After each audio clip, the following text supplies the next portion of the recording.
Now, tonight, should you invest in Malaysian banks? Now, this is undoubtedly one of the biggest questions asked by a lot of Malaysians these days. So, we'll discuss what makes local banks so attractive to investors and what are the pros and cons of investing in them. So, as usual, not financial or legal advice. Yeah, so why Malaysian banks? Well, first of all, they are known to pay generous dividends and they are relatively stable in terms of their share price. So, this is a chart of Maybank's historic dividend starting from 2014. And you'll be able to see that it ranges from a low of 52 cents a share to a high of about 64 cents a share. Okay, now normally Maybank declares dividends twice a year, once in March and once more in September, translating to a total dividend yield of about 5.5 to 6.73%. So at some years, right, when Maybank makes a huge profit, yeah, then they are likely to declare higher dividends, resulting in a better payout for investors.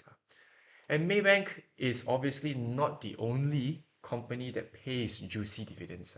Here are four other banks, Public Bank, 4 to 5%, their dividend ranges. Okay, CIMB Bank normally ranges from 5 to 6%, but last year itself, they declared a dividend of 6.71%. Well, that's because they made quite a handsome profit, enabling them to pay out investors much more. Hong Leong Bank ranges from about 3 to 4%, and RHB Bank, pretty juicy, ranging from about 6 to 7% in the past few years. And this is really what makes it attractive for investors, right? Because the dividend payout is very consistent and on time. And the next thing I did mention a bit just now, relatively stable share price. Yeah, banks, they are considered as cyclical stocks. And the term that banks they do not experience volatility or that they are very stable is actually false. Banks actually do experience volatility over the years and they are not immune to downturns such as the COVID pandemic. All the banks, the entire banking industry did see a significant downturn also, but they generally fluctuate in a certain price range. In the case of CIMB, in the past few years, it's been fluctuating between about 3 ringgit to 750. Yeah, Public Bank, you can see the range over here, about 3 ringgit to 5 ringgit. Meanwhile, Maybank is about 750 to 10 ringgit. So this tight range itself, right, gives you predictability. Okay, in some cases, when banks drop below the lower band of the range, then it can be deemed as undervalued. Yeah, you may have heard of people saying that, oh, Public Bank, if it falls below 4 ringgit or 350, is considered undervalued. Oh, if Maybank falls below this 8 ringgit band over here, is considered as undervalued. Or if Maybank rallies above 10 ringgit, is considered as overvalued. So all of this somewhat translates to the sector's, I would say, relative stability, because at the end of the day, their share prices still do fluctuate. Now, next up, when you're investing in banks, you are also investing in the largest companies in Malaysia. So this is the chart of the top 10 most valuable companies in Malaysia. And no surprises over here, four of them belong to banks. Maybank being the largest company, then Public Bank, CIMB, and Hong Leong Bank.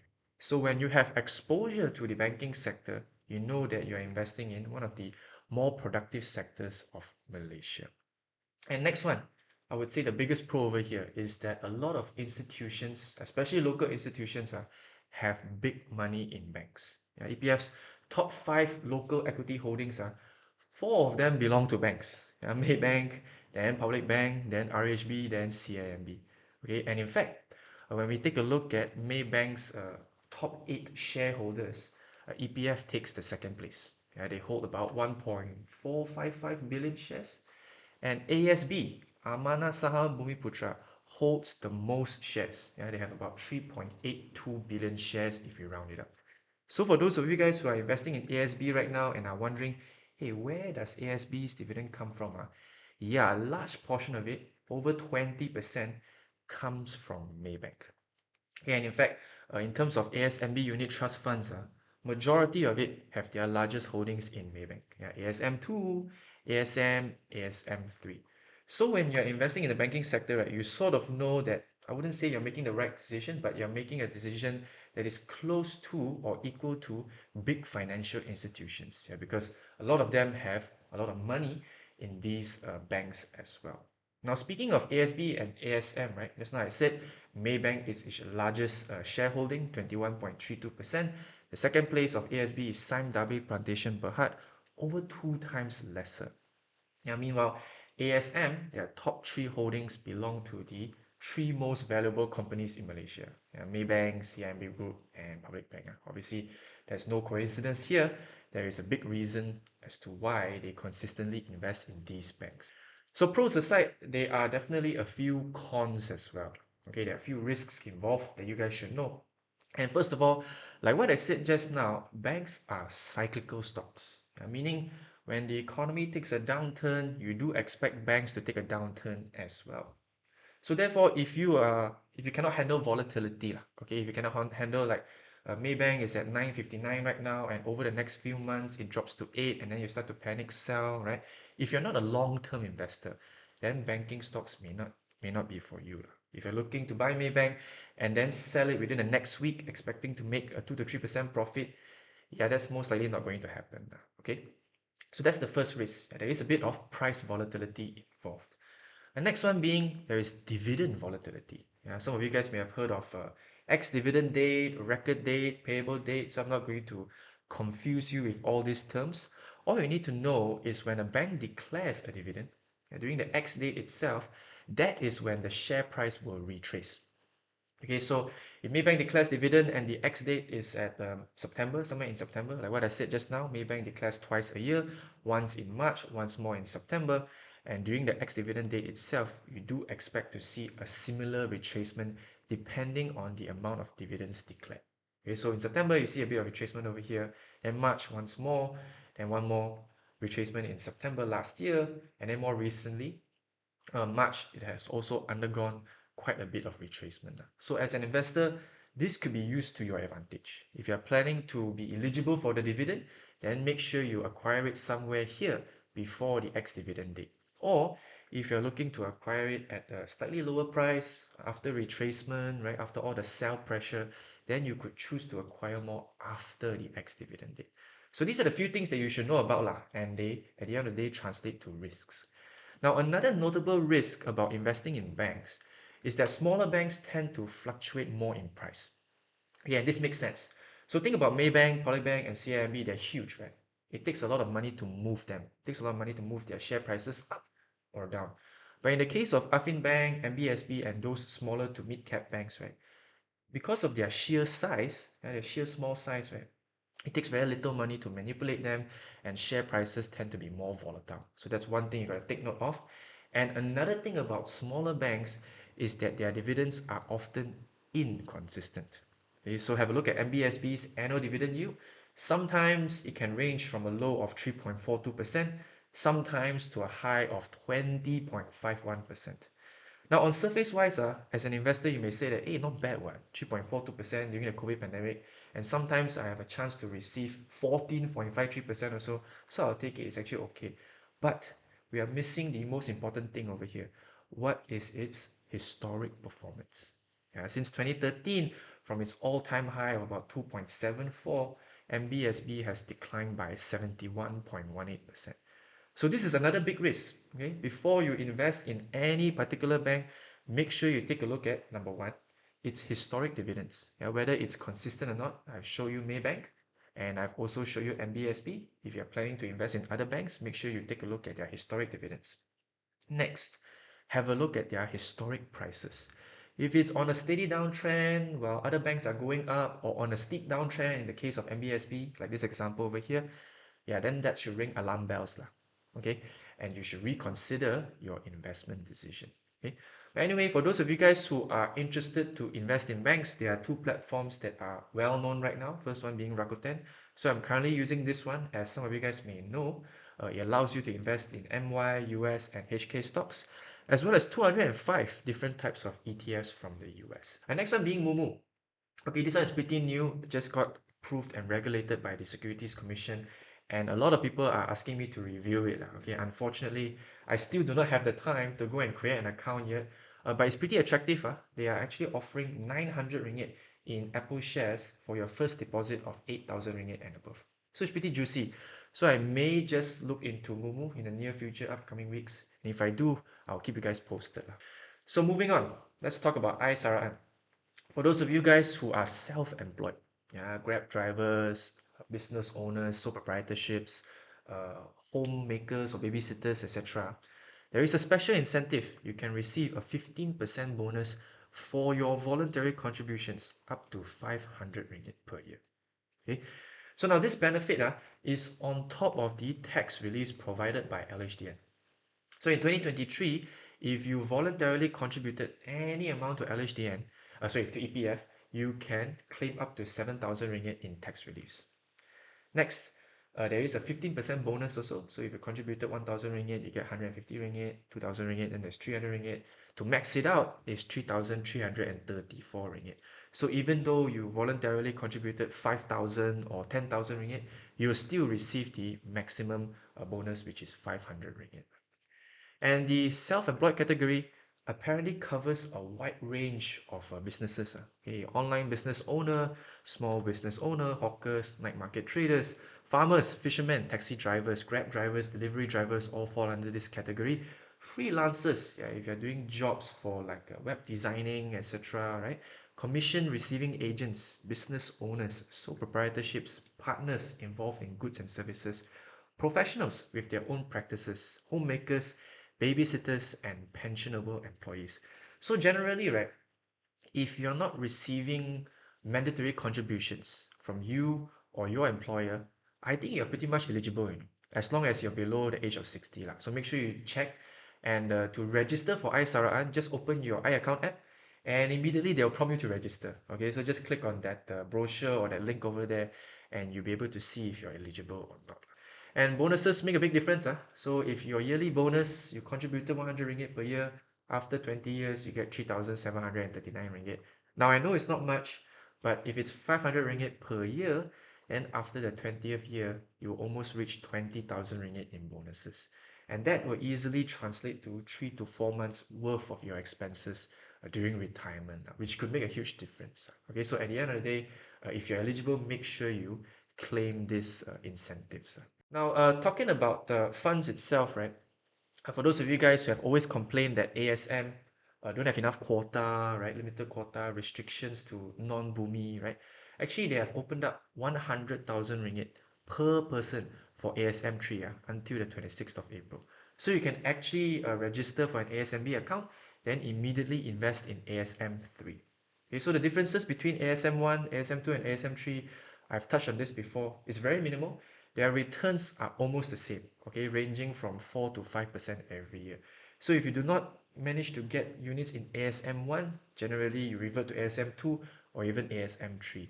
And since now ASM3 is allowing every individual, not just Bumiputras, non-Bumis also can, 100,000 ringgit per person, yeah, it's really a good opportunity to diversify your portfolio. Based on historical performance, capital gain plus dividend, what's the annual return? I'm assuming we're talking about banks over here. Generally, I don't look at these returns because I just invest in a bank and collect dividends every year and then reinvest those profits to earn more dividends over the years. Yeah, you can actually have a look at the share price gain of Maybank. If we are taking a look at 5-year history, let's say 2024, all the way back to 2019, you can do a measure over here. What is the gain, right? Though it's a mere 2.65% or 2.54% gain only, you also have to factor in that Maybank every year they pay like 6 to 7% dividends. Okay, so on average, you do expect the returns to be around that range now, okay, because this is a cyclical stock, right? CAMB, meanwhile, in the recent years, it has done quite well. Okay, since 2019, if you do a 5-year historic return, it has gone up by 15%. Yeah, that's quite impressive. If you add on the dividends, then every year is probably about 7 to 10% gains. How does investing via Rakuten different from buying stocks with a CDS account? Good question. So Rakuten is actually a nominee CDS account. Okay, because there's no paperwork involved, they manage all the corporate actions and they help you register for a CDS account. But it's actually under their name, placed via a trustee. Okay, this is under nominee CDS, their share ownership is placed under a trustee instead of directly under their own name, done to avoid fraud This is not a matter to be concerned with because Rakuten trade heavily regulated by the SC. Similar case to Mumu as well. So I'm assuming that Mumu is also a nominee CDS account.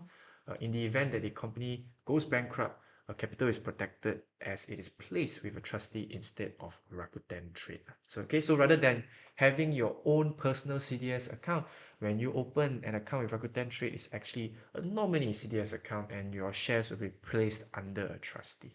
Slide 17, the EPF limits. If one contributes more than 4,000 ringgit to EPF, will the remainder be transferred over to the second limit, 3,000 ringgit? Yes. Okay, so this is for voluntary contributions only. Let's have a look at it again. Okay, so for the first 4,000 ringgit, right? This includes mandatory and voluntary contributions to EPF. Okay, so if you are currently employed and your employer plus you, your mandatory contributions exceed 4,000 ringgit, let's say your mandatory contributions is about 7,000 ringgit. In this case, you're only restricted for mandatory contributions to claim 4,000 ringgit. Okay, the remaining 3,000 ringgit is specifically for voluntary contributions only. Okay, so let's say last year your mandatory contributions is 10,000 ringgit and then your voluntary contributions is 3,000 ringgit. In this case, 4,000 ringgit is claimed under mandatory contributions. The remaining 3,000 ringgit is claimed for your voluntary contributions.